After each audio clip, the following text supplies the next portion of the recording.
Depuis le 8 juillet, le petit Émile, 2 ans et demi, a disparu. Dans le village du Vernet, sa famille si silencieuse est scrutée. Pendant les recherches, son grand-père s'est laissé aller à une confidence.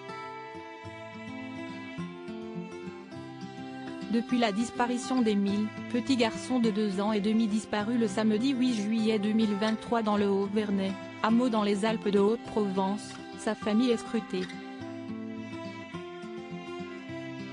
Alors que toutes les pistes restent possibles, celle d'un drame familial attise naturellement les plus grandes suspicions quant au clan d'Émile. Une famille soudée et surtout très pieuse qui fait l'objet de toutes les plus folles imaginations. Il faut dire que depuis le début, cette famille reste dans le plus grand des silences préférant prier ensemble, loin du tumulte médiatique. Que pensent-ils? Que disent-ils? Ce sont probablement les questions que se posent les habitants du village depuis le 8 juillet dernier. Paris Match révèle néanmoins une confidence faite par un des éminents membres de la famille d'Émile. Il s'agit du grand-père, Philippe. Ce dernier met un point d'honneur à bénir ses enfants avant de se coucher, d'un signe de croix sur leur front, rapportent nos confrères dans leur édition de jeudi 20 juillet. Je ne comprends pas comment des non-croyants pourraient supporter ça, a-t-il confié à un proche pendant les recherches du petit garçon.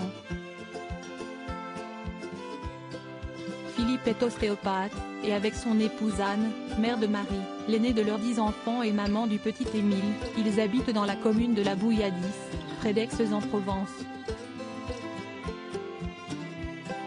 Une famille de musiciens qu'on peut entendre une fois par an dans l'église de leur village, font savoir nos confrères. Pour prier, ils préfèrent se rendre à Aix dans une chapelle privée mais rattachée au diocèse, où la messe est dite en latin et Colomban et Marie ont leur place habituelle. Philippe est issu d'une famille très pieuse. Sa mère, l'arrière-grand-mère d'Émile, était une enseignante connue pour sa rigueur et son intransigeance dans le village. Beaucoup se rappellent les coups de règle, apprend-on. De cette famille discrète, on ne sait que peu de choses. Si ce n'est que Philippe était lui aussi très strict et n'hésitait pas à donner la fessée à ses enfants. Il lui arrivait aussi de reprocher à son gendre, Colomban, époux de Marie et père d'Émile, de ne pas être assez sévère avec les siens. On les décrit également comme une famille aimante et unie.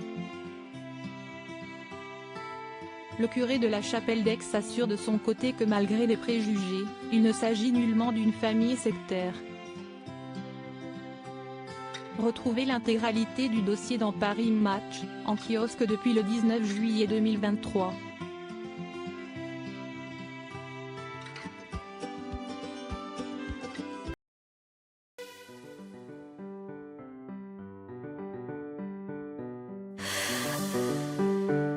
나